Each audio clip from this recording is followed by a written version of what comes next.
Sweet surrender as I love, serve, and remember. Sacred service. Your life is sacred service. You are sacred service. However, there's one caveat. There's always a caveat somewhere. It has to be intentionally with the awareness that you are the life of the divine and everything around you is the life of divine, and you're seeing and doing and feeling the life of divine throughout your day. Often, I love Ramana Maharshi, who says it's very rare when someone can surrender their entire life and it just becomes fully God-given. Everyone would be vibrating at a very high level at spiritual mastery. So we have our ebbs and flows, or we have some areas that we're really good at surrendering, maybe other areas that's not. We're going through the Bhagavad Gita, and we're on chapter 3, where Krishna is talking to Arjuna, and up until now he's been talking about the absolute nature of pure spirit that is everywhere present. But this chapter, he shifts it, and it gets really focused on action. He said, and you have to act. You can't just sit on the sidelines. Arjuna's gone to the sidelines. He doesn't want to participate in the battle. And most people, when they interpret the Gita, they're in this particular case, the Bhagavad Gita takes place in this huge myth called the Mahabharata, and there's this big war happening between families. But it's a metaphor for just joining in and participating in the challenges of life. That you don't sit on the sideline. You get in and you participate. Because Arjuna's like, well, why don't I just sit and meditate on God? Why do I have to go get involved in that and kill people? And no. And it's usually kill bad habits. It's translated, killing people is killing the bad habits in yourself. But why do I have to participate in that? Why can't I just sit in meditation all the time? And what Krishna's guidance to Arjuna is, you can't become free unless you're participating in life, that you're made in this swirling energy. We're made naturally, we're acting, and it takes effort to just sit and do nothing. That the idea is to move with the flow, with this creative energy, and to participate and face the challenges of life. So this chapter 3, it's called, you might have heard of it, karma. So karma is action. So some people, in Eknath Ashwan, I think he interpreted it sacred service, but it's taking action in your life. And there's 3 types of action you can take or not take, and they call them gunas. And the gunas are habit patterns. So let me just say, so karma is habit patterns, and let's go from the way we often talk about karma versus the way Hinduism saw karmic habit patterns, which is you're born with them. That when we leave this life, we're going to have a general pattern of how we lived our life. So it's not just, you did this one thing and you're going to get your karma, it's going to come back to you.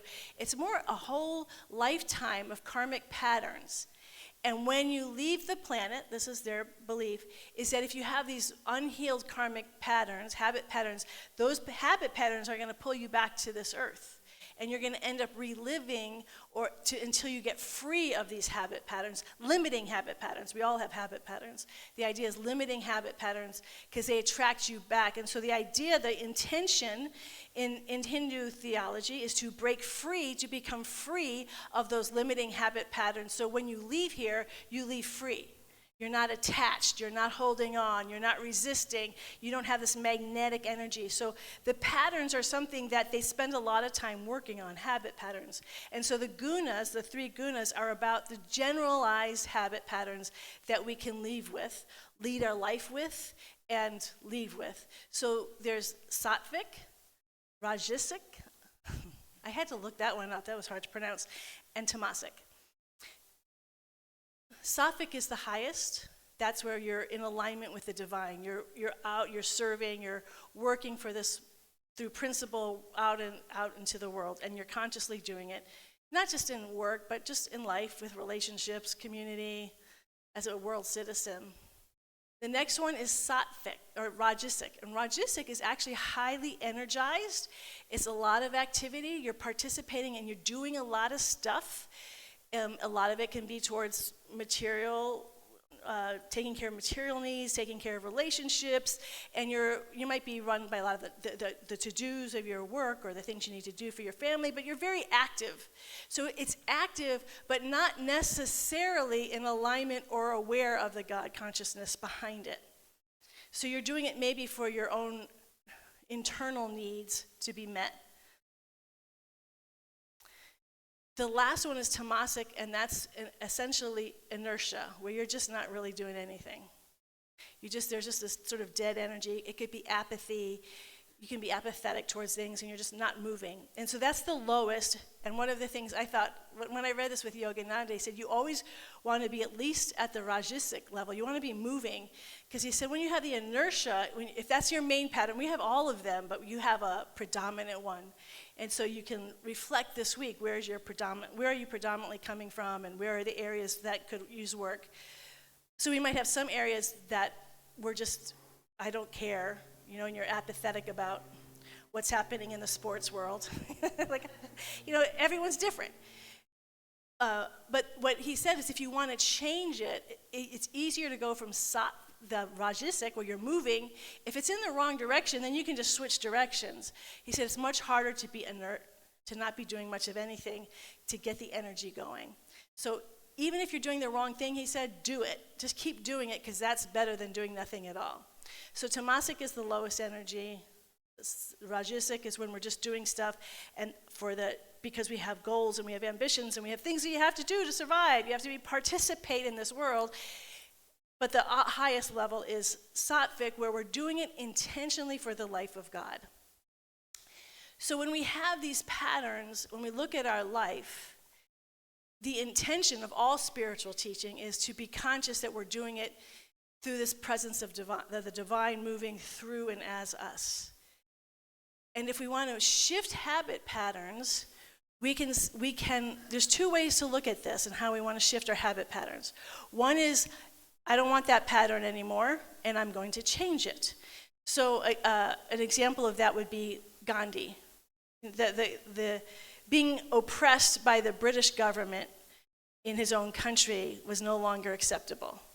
And so he used nonviolent means, but he's very clear this is a pattern for his country, for his collective, that was no longer acceptable.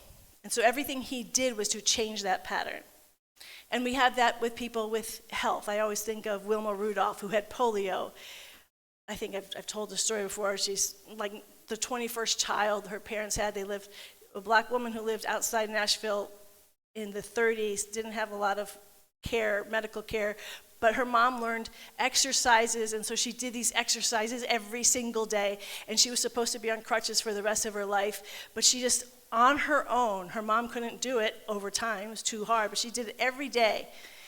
And then by age 12, she was able to let go of the crutches. And by age 16, she ran in the Olympics and was the fastest woman in the world, gold medals. I mean, it's an extraordinary story, but I think of she was at the same time that Franklin Roosevelt had polio. So this is always the interesting question, and we'll get to it, is when do you work really hard to change a pattern, saying this is not okay, and I'm just, you have a health issue or a mental health issue or a financial issue. When do you work really hard at it? Or, so the other way to deal with a pattern is, I don't think this pattern's going to change. This is part of who I am, so I'm going to find the divine in the pattern. I'm going to go deep into who I am within the context of this pattern. This past week, I read an article. It was in the Science of Mind magazine in 1992, and it was in our advanced consciousness curriculum. It was by Peggy Bassett. Peggy Bassett was the minister of Huntington Beach Center for Spiritual Living. It's called Religious Science at the time. And she had either the largest or second largest community of religious science. It was huge. It was thriving. She was science of mind through and through, which is about healing, right? We do a lot of working the principles so people can have cures in their body. near the end of her life, she was diagnosed with ALS, which is Lou Gehrig's disease. Let me just say, I only heard about how great Peggy Bassett was, and the one thing I always used to hear back in the 90s is, oh yeah, she's the one who told everyone not to pray for her healing. And I never knew why. Like, I didn't know anything more than that. So the article explained it. She was clear for herself that prayer wasn't going to cure her ALS. And we know what causes suffering, right? Suffering is you have the actual, and then you have this ideal, and the suffering is the gap in between the ideal and the actual. If she kept praying for this healing that she had known inside her intuitively from her presence within her, that she wasn't going to heal, if everyone's praying for her healing, that was going to cause a lot of suffering for her. So instead, she invited people to also see the good. She just said she made a choice and truly believed, and her ministry bears this out, that she believes that she lived in a friendly universe, that this divine presence is good. And so she started looking at her ALS and all the different modalities that she was losing, being able to walk, and at the time of the article, not being able to speak very well, and seeing how it was God's gift to her, and what was the gift in each one of these things as she was slowly losing more and more control over her body. What was the gift? Where was the divine gift? How was this friend being used? And the article just opened up my heart. By the end, I just felt so much love and so much peace, because she had been transformed, her consciousness, that I felt it, and it wasn't like, oh, in the midst of ALS, she's in a place of this profound peace, this profound love. And so when we have these patterns, we can change them or we can find the God within them. But in all of this, the guidance from Krishna to Arjuna is everything is about the divine. That you live your life from a place of total selflessness. You are devoid of any selfishness. You're not doing it just to make yourself feel better, or you're not going after just what you want.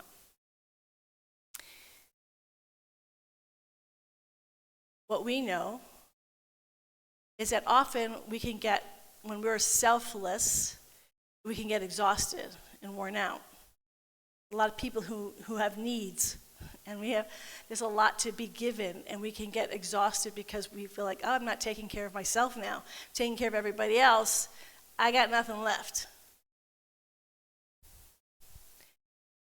But the point that I believe is being made, when we know that everything is the God, everything is this divine, infinite self with a big S, that includes you. So that when we give everything to the divine, everything comes back that we need, and we don't have to figure it out for ourselves. It just starts to happen. The support that we need, the insights, what Peggy needed to help her heal, all came. She started meeting remarkable people that inspired her. I don't know how to get the article out to everybody, but it's a really beautiful article. And she talks about her therapist was a quadriplegic who had an accident when she was a gymnast when she was 23. And so from the neck down, she was a quadriplegic, and just all the stuff she had done as a quadriplegic, and what a light she was. And she just kept meeting these remarkable people. They all came. So as she's looking for the good in what she's doing, she's finding other people ahead of her who've already found the good that uplift and inspire her. So she becomes an inspiration to other people. It just keeps growing and growing and growing when we go into that life of God. It's not just about you or me, but all of us in God. And so one of the things that shows up in this chapter is Krishna's talking about our soul, that we have to become quite intimate with our soul. So our soul's an interesting understanding. So we talk about we're all the life of God, but at the same time, we're not walking around. As the life of God, am not connected with all the past and all the future as I'm going through life, all the billions and billions of universes there are, and all the different times and dimensions, let alone what's happening on the other side of the country or in the other parts of Livermore. I am not walking around as the infinite nature of pure spirit. I'm walking around as the divine, as Harriet. So what they're explaining is that, and I know you all know this, I'm just repeating everything you already know. But it's nice to be reminded. I know even as I go back, I've read this so many times, I'm uplifted every time and reminded that we have this soul that includes our human personality, of all the stuff that makes us, our history, all the experiences we've had, our personalities, our DNA, all of it. It includes all of that, but it's greater than all of that. But it's also individualized. So in Science of Mind, we might call it the Christ consciousness or the Buddha consciousness in Buddhism or the Atman consciousness, Hindu. But it's that individualized infinite. So the life of God is infinite, but it has an individualized expression as every one of us. Every one of you has a soul that is, so we say it, so it's like this, if you read it, it can be really short, but there's a lot in this little chapter. So in Eknath Eschwein's, it was like 6 pages. In Yogananda's, it was 100 pages. Because there's so much juice in there. So the soul, when we say it's within us, we don't mean it's inside our body. The withinness that we're talking about is our 5 senses are always pulling us out. The hearing, the sight, the taste, the touch, we're being pulled out. When we turn within, we close off, they call it closing off your senses. You're withdrawing from your senses and you're going within. That's the withinness that they're talking about, not inside your body, but within a consciousness. And when we go in that withinness, we find that we are this soul, and that the soul is bigger than our body. Our body's actually inside the soul. The soul's not inside of us. Well, it's both and, but it's inside of us, but it contains us, and it's steady, and it's stable, and it's divinely intelligent, and it cares uniquely for itself as you.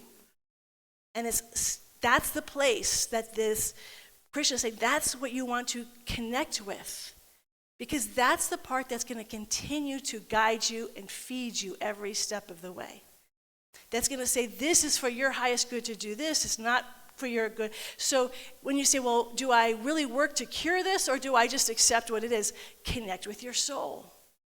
Nobody knows about your life better than the soul of your being. It was there before your human body was born, and it will be there when you leave your human body. Your human body is, again, contained within it, but it's that steady presence, and it's unique to you. It's unique to you. These beings, Yogananda talks in this chapter about all these beings that are wanting to help us, but we have to make ourselves available, and the only way we can do that is to let go of the outer, connect with this inner soul, let it become our intimate friend, and from that we start to experience all this help, not just on this plane of existence, but in the outer plane of existence. And that's why I love the story of Harriet Tubman. Harriet Tubman was 5 feet tall, shorter than me. She couldn't read. She had a serious disability. She was a slave owner. Well, she was born into slavery, and she was physically abused and emotionally abused. And at one point, she was at the general store. A slave was trying to escape, and he told Harriet to go get the slave, and she didn't do it. And he threw a 2-3 pound metal brick at the slave running away, but hit Harriet instead, knocked her out. And so for the rest of her life, she had brain damage in terms of terrible migraines, epileptic fits, would go into states of just fall asleep. They think it's narcolepsy. I mean, they didn't have ways to diagnose it. She has seizures, have visions where she'd be in a semi-conscious state and in chronic pain for the rest of her life. This is not someone who you think is going to help people escape from slavery. She used to have one of her visions before she ever escaped was a vision of flying over all this land, and she was flying and sailing, and then she would get to a river, and she could never cross that river. She was too tired, she was too weak, she didn't have the strength, and then these women would come, and they were all dressed in white, and then they would come and they would lift her up and carry her across the river. I love that it's women who were her saviors. So when she finally did escape, at first she escaped with her brothers, and I said, no, and they all went back. So she did it on her own. And of course she finds the Underground Railroad, and she gets that support from the other side of the veil and this side of the veil, and crosses the river and feels like she's in heaven. Just can't believe she actually made it across. It's huge. She's been abused, beaten, had to leave her husband, leave her. Nobody wanted to go with her, went off on her own, but she did it. She broke free. And then she chose to go back into that very territory to help other people escape. So she went back 13 times. Every time you know what's going to happen to her if she gets caught, bringing all these people into freedom. Where does someone get courage to do something like that? I mean, it's one thing to tell the story. I don't know if you saw the movie, but when she goes back, you're like, I know how it ends, but I'm like, how does someone do this? Have that much courage? And then she signs up during the Civil War. She signs up and first becomes a nurse in the Civil War, but then they hire her as a scout and a spy, and they give her guns. And there's one raid on a slavery hold of which she leads. She's the first woman to lead a military operation and freed 700 slaves in just that one operation. When she was in her 70s, she bought a plot of land of 25 acres for a Black Women Club for when they got older, for a place for them to retire. She did it for other people, but then she ended up retiring to the own place. Even as she gives, it was always coming back to her. But she only said, and everyone who said the only reason why she could do all this is because she was so connected to God. They said she was constantly, all day long, not only talking to God, but God was talking to her. She had complete and utter confidence in this presence. And she felt, just as she saw those women helping her, beings on the other side who every time were guiding her, protecting her, telling her, as we heard in the reading, telling her, no, don't go that way, go this way. Every step of the way, every single day, she's listening and following and talking and communing with this presence because she's so intimate and she's so completely, with her whole body, mind, and soul, trusts this presence to guide her. So she leads the most remarkable life, but not because of her upbringing, not because of her DNA, but because she knows her source so powerfully and intimately. And that's what Krishna is telling Arjuna, and that's what the spiritual teachers are telling us. Become so completely dependent on this infinite intelligence that is moving through the soul of your being. Trust it with everything that you are in all the details of life. So it's not just about what happens in the big picture. I mean, that's a big life she led. But just in your everyday life. And they talk about that even in this chapter. Guidance, what do I do today? Listening to the guidance. I'm living my life for God. Everything that I do is for God. Everything that I do is for this divine presence. I keep giving everything over. I keep giving everything ever, and the infinite universe comes back to you to give you everything that you need, the guidance, the protection, the love, the support. So you give everything. You don't hold anything back. That's the life of heaven on earth. That's when we break free of all the things that can limit us, because we're no longer living for ourselves. We're living for the divine infinite, which is all creation. That's a life of sacred service. And that's what's available to us right now, today, this afternoon, tomorrow, this week, all month, all year, for the rest of our lives, to constantly have this opportunity to give everything over to this infinite soul that is your life, that loves you with your beyond what, this love is beyond anything we can imagine. We spend so much time blaming and shaming and judging and criticizing ourselves, and even when we like ourselves, but it gets really focused all on ourselves, but it's such a relief just to let it go. Just go, oh my gosh, this isn't mine, this is the divine. And when it's the divine's, it's for everyone's highest good.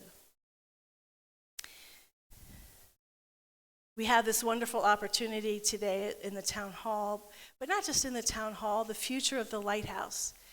The question I hope all of you are asking yourselves is asking your soul, Asking your soul, because your soul already knows. Your soul is going to guide you perfectly. What is mine to do? As we're moving into this creating a new community, which is very exciting, creativity is always fun if we don't have fear. Oh, this is a very important piece. Almost forgot it. To let go of the outcome. Meaning that, and he says this a lot, because that is what blocks us. Oh, this was good, and I have this to point out that it was good. Oh, this was bad. Because when we get to that was bad, then we don't want to do it anymore. Oh, never mind, that didn't work. That's when creativity is no fun. The people who are having the most fun are just like, I'm willing to try this. This is something that's coming to me. Let's do it. All artists know this, right? Artists know this. You try things. Sometimes they work. Sometimes it doesn't. You don't go, well, that was terrible.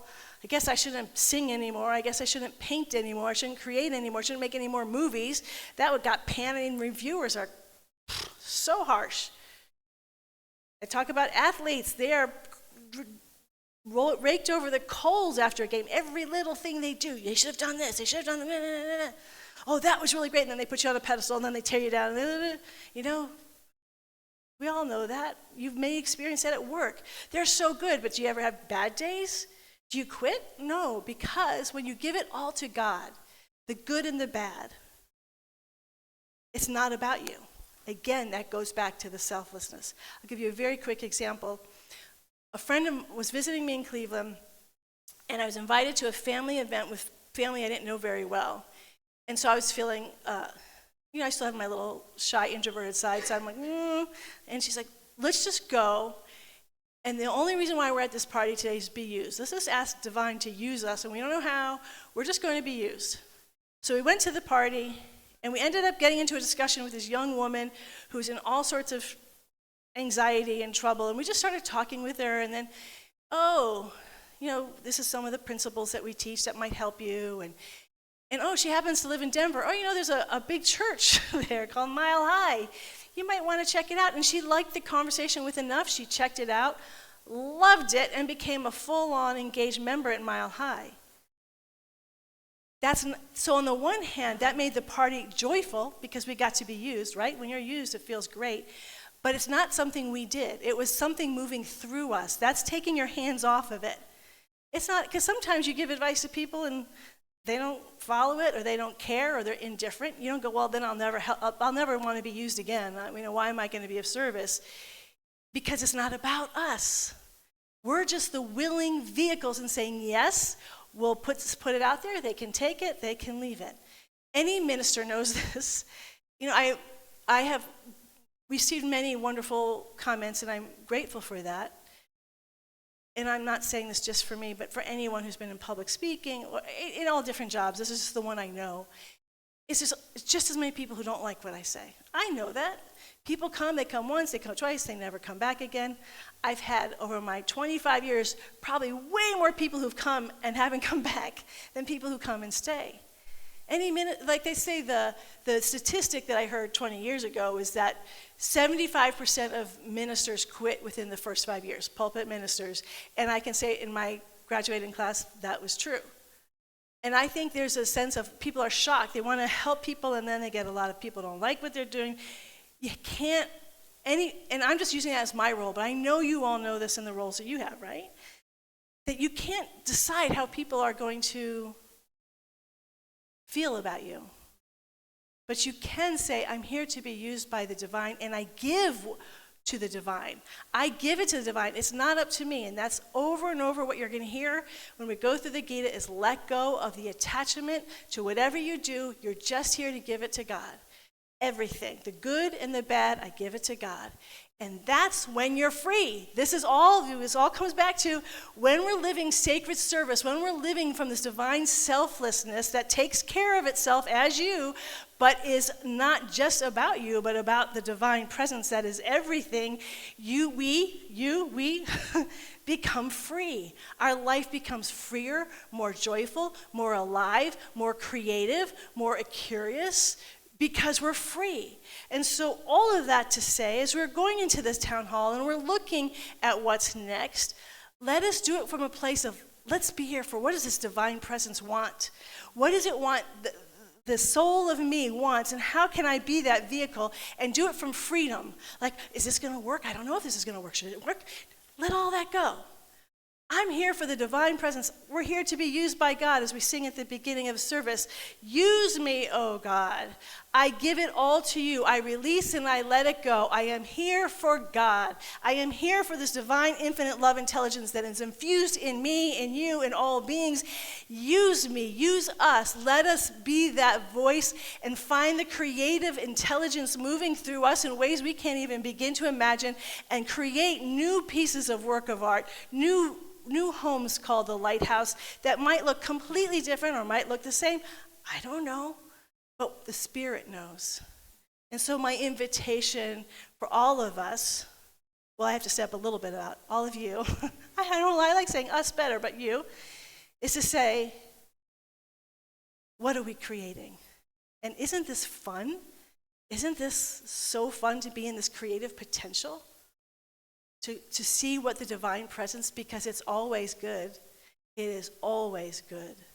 The principle is the highest good for one is the highest good for all.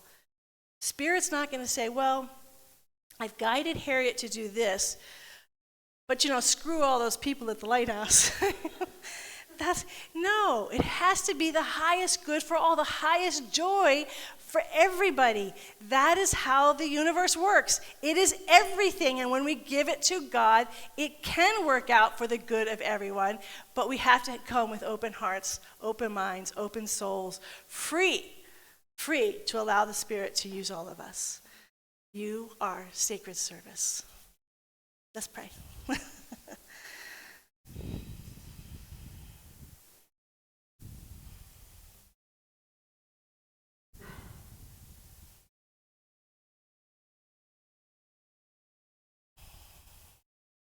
Can we just take time to breathe and connect with that soul within us? That when we pray, it's not an external prayer, but an internal prayer, where we turn our attention away from the world of form, and what we like to sometimes say it in Science of Mind, away from the world of effect, and turn our attention, our love, our mind, our body, we turn it all to this infinite presence of pure spirit that is everywhere present all of the time, that is all time and space, all the past, all the future, all the multi-dimensions of reality beyond anything we could ever imagine, the billions and billions and trillions of galaxies and stars, every blade of grass, every grain of sand, every breath, every moment of wind blowing through the trees. It is always already whole, perfect, and complete. Nothing can ever change that presence of love. This love, which is the foundation of all creation. This love intelligence that always knows who it is and what is and never changes. It is birthless and it is deathless. And what a miracle that each and every one of us has a beautiful individualized soul of this absolute nature. Each and every one of us has this divine presence, the self with a big S, that knows herself and his self beautifully as each one of us. It knows every one of its life experience. It knows the fullness of what we are capable of, what's possible when we say yes to our divine nature, to our divine soul. As we look at people like Mahatma Gandhi, and we look at people like Harriet Tubman, when we look at people who have done extraordinary things by learning and listening to the divine presence and following it, and most of them, we don't even know their name. But by giving their lives, they're our inspiration to remember in this moment we are giving our life to the fullest degree that we are capable, our whole heart, body, mind, and soul to our divine soul. And we say yes. Yes, we are listening, we are communicating, we are hearing, and we are speaking, we are receiving, and we are giving to this divine, infinite love intelligence of the universe. We give our entire being to be fed, to be cared for, to be nurtured, even as we are used day in and day out, every day, all day long. We bless the town hall meeting today. We bless the lunches that happen. We bless the beautiful Sunday afternoon. We bless the Sunday evening, this entire week. We bless this month, this year, the decades before us. We bless it all right here and right now. We say yes to this infinite oceanic love that loves itself madly and passionately as each and every one of us and cares deeply for our souls as our souls here and now.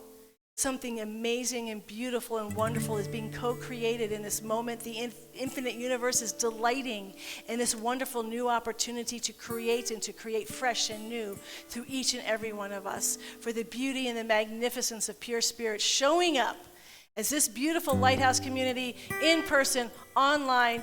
All the people are on their way to come and join this community, to say yes to the divine presence as the sole source of our very life. We just say thank you, thank you. We are on our proverbial knees in gratitude, in love, in awe, in wonder. Thank you, thank you, thank you. In deep abiding gratitude, we let this word be now, knowing it is, and in that isness, it is done. In peace and joy, we let it be, as I invite you to join me now in saying, and so it is. Amen. I walk in God in all